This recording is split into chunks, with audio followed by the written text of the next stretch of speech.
19번 공유. 자, 공유자는 지분 처분의 자유와 공유물 분할의 자유가 있죠. 그러나 공유물은 전원 동의가 필요하죠. 처분하려면. 특약이 없는 한 지분 비율로 의무를 부담하죠. 비용 부담해야 되겠죠.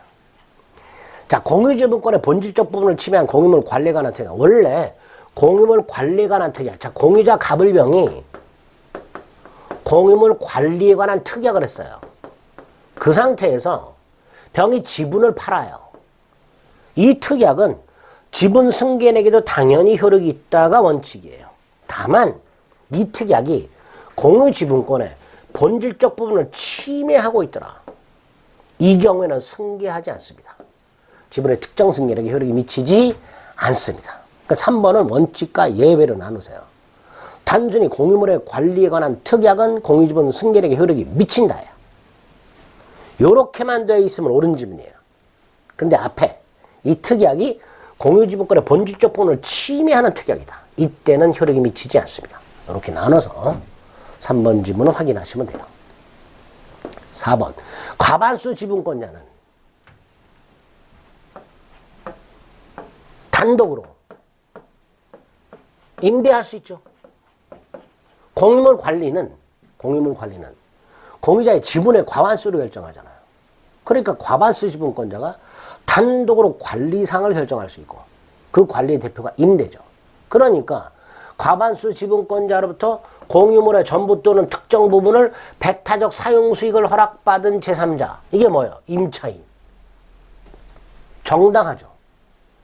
따라서 이 자의 점유는 다른 소수 지분권자의 사이에서도 적법한 사용 수익이 되는 거죠. 5번 공유물의 소수 지분권자가 예컨대 갑을병 3분의 1씩 공유하고 있는 땅. 소수 지분권자도 다. 과반수가 아니라면 다 소수 지분권자로 생각하면 돼요. 근데 그 중에 한 사람이 다른 공유자의 협의 없이 무단으로 공유물을 독점하고 있더라. 이때 다른 지분권자가 뭐 할 수 있는가? 첫째, 인도를 청구하진 못한다. 나에게 인도하라. 인도를 청구하진 못한다. 그럼 뭐 할 수 있냐? 독점 사용 금지 청구 할 수 있고 지분 비율만큼 부당이득 반환 청구할 수 있다. 나눠서 기억하세요. 인도 청구는 못한다. 독점 사용 금지 청구할 수 있다. 부당이득 반환 청구할 수 있다. 이렇게 나눠서 기억하시면 됩니다. 어쨌든 인도 청구는 안 된다 라고 생각하시면 됩니다. 그럼 틀린 거 뭐였어요? 3번이 틀렸죠. 20번 공유자 전원이 임대로서 임대했을 때 그 해지하는 것도 관리입니다. 임대도 관리, 해지도 관리, 임차인의 갱신 요구 거절하는 것도 관리가 됩니다. 관리. 보존이 아니라 이용 계량 행위입니다. 관리 행위가 돼요. 보존 행위는 각자가 할 수 있잖아요. 각자 할 수 있도록 되어 있잖아요. 관리는 지분의 과반수로 해야 되잖아요. 임대 해지 지분의 과반수로 해야 돼요. 따라서 보존이 아니라 관리다라고 해야 되겠죠. 개별 채권자들이 같은 기회에 특정 부동산에 관해서 하나의 저당권을 설정받았다. 갑에게 돈을 빌려준 을병정이 갑이 담보로 제공한 갑소유 땅에 각각 저당권을 설정한 것이 아니라 하나의 저당권을 설정하고 채권액의 비율로 하나의 저당권을 공유하고 있을 때 그런 걸 준공유라고 합니다.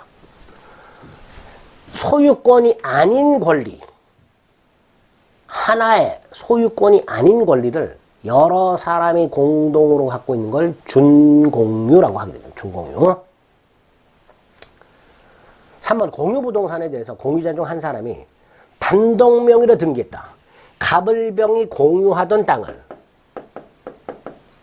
예를 들어서 갑이 3분의 1, 을이 3분의 1, 병이 3분의 1인 땅을 제3자가 아니라 갑이 단독 등기했을 때 을과 병은 전부 말소를 청구를 못하죠. 왜? 갑의 3분의 1 지분만큼은 유효한 등기니까. 따라서 다른 공유자는 전부 말소를 청구할 수는 없다가 됩니다. 만약에 공유자가 아닌 제3자가 무단으로 단독 등기했을 때는 전부 말소를 청구할 수 있어요. 그러나 공유자 중 한 사람이 단독 등기했을 때는 전부 말소 청구할 수 없고, 갑의 2 분의 1 지분만큼은 유효하니까 자기 지분 비율만큼만 말소를 청구하게 됩니다. 4번 과반수 지분권자는 단독으로 다른 공유자와 협의 없이도 공유 토지를 임대할 수 있죠. 당연히 이 임차인은 정당한 임차인이죠. 그러면 예컨대 3분의 2 공유 지분권자가 을 6분의 1, 병 6분의 1 단독으로 정액의 임대 월 90만 원. 그럼 이때 을하고 병은요, 정액에 부당이득 반환을 청구하지 못하죠. 정은 정당한 임차이니까 자신의 지분 비율만큼 차임을 청구하게 될 겁니다. 15만 원씩. 문제는 갑이 90만 원을 다 받아버렸어. 안 되죠. 갑은 60만 원만 받아야 되잖아요.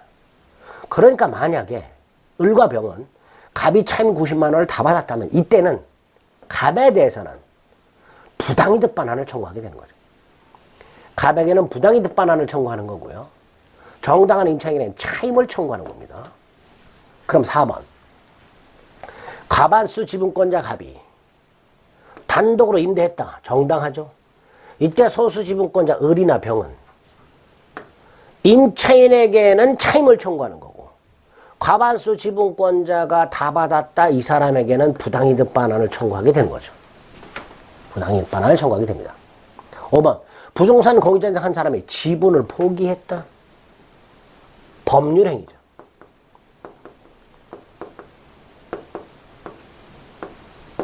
따라서 뭐 해야 돼요?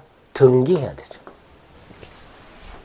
지분을 포기하게 되면요, 이자의 지분은요, 다른 공유자에게 귀속이 됩니다. 그러기 위해서는 등기를 해야 되겠죠. 왜? 부동산 공유지분 포기는 법률행위이기 때문에 186조가 적용이 됩니다.